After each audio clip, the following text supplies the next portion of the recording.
बघा, ही अशी श्रावण स्पेशल आपली उपवासाची चटणी ते खाण्यासाठी तयार आहे। तुम्ही ही चटणी कशाही बरोबर खा, डोशा बरोबर खा, इडली बरोबर खा, आप्प्यांबरोबर खा, छानच लागणार आहे। हॅलो हाय नमस्ते, मी संजीशा कदम माझ्या यूट्यूब चॅनलमध्ये तुमचं खूप खूप स्वागत करते। आज आपण बनवतोय श्रावण स्पेशल उपवासाची चटणी। चला त्यासाठी काय लागतं ते बघूया आणि लवकर रेसिपीला सुरुवात करूया। चला तर मग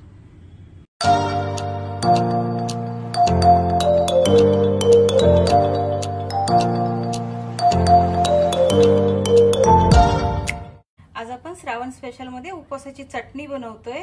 कारण इडली खाणं झालं, आप्पे खाणं झालं, डोसे खाणं झालं, उपवासाचं काय असतं ना, पण त्याबरोबर आपल्याला चटणी लागते। चटणी बरोबर छानच लागतात।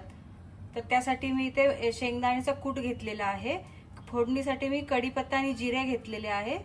चवीनुसार मीठ घेतलेलं आहे, थोडंसं आलं घेतलेलं आहे, हिरव्या मिरच्या घेतलेल्या आहे। चटणी म्हटलं की हिरव्या मिरच्या आल्याच आणि त्या थोड्या जास्ती आल्याच, कारण चटणी तिखटच छान लागते। आणि इथे खूप सारी कोथिंबीर घेतलेली आहे।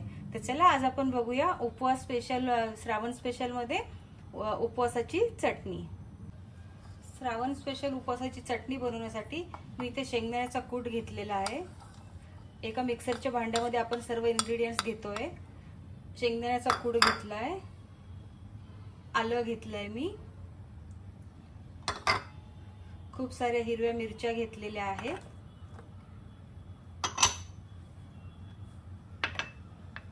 चवीनुसार मीठ घेतलेलं आहे,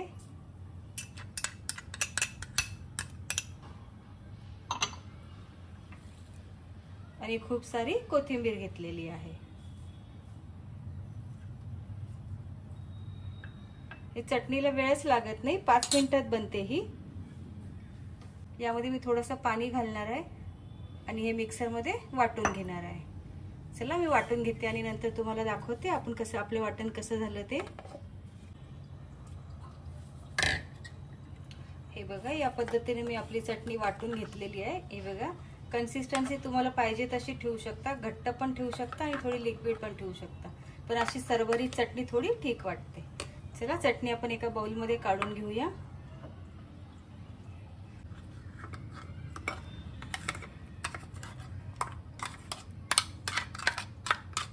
इडली बरोबर, डोशा बरोबर, आप्प्यांबरोबर, कशाही बरोबर ही चटणी छानच लागते। हे बघा, या पद्धतीने आपली उपवासाची चटणी तयार आहे। चला याला मस्त असा चुरचुरीत तडका देऊया आपण।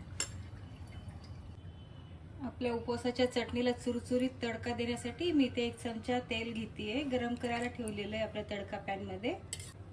तेल आपण छान गरम होऊ देऊया। आपल्या चटणीला खमंग फोडणी देण्यासाठी तेल इथे गरम झालेलं आहे। त्यामध्ये मी हे जिरे टाकतेय। जिरे छान तडतडले, आपले फुलले छान। कढीपत्ता टाकतेय।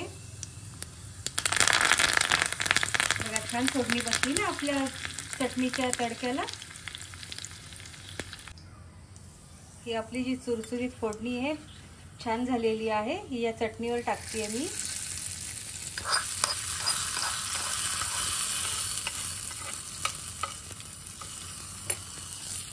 वरून छान कोथिंबीर टाकतेय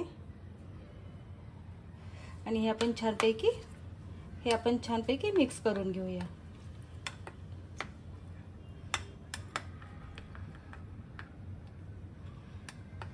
तुम्ही उपवासाला यामधलं काही खात नसाल ना, तर नाही टाकलं तरी चालेल। जिरे, कढीपत्ता, कोथिंबीर नसेल खात तर टाकू नका, काहीच प्रॉब्लेम नाही, तरी आपली ही चटणी छानच लागणार आहे। या पद्धतीने आपली श्रावण स्पेशल उपवासाची चटणी खाण्यासाठी तयार आहे। बघा, सुंदर कलर आलेला आहे, झाली पण छान आहे। फोडणीचा आपला खमंग असा सुगंध येतोय। या पद्धतीने तुम्ही उपवासाची चटणी नक्की करून बघा।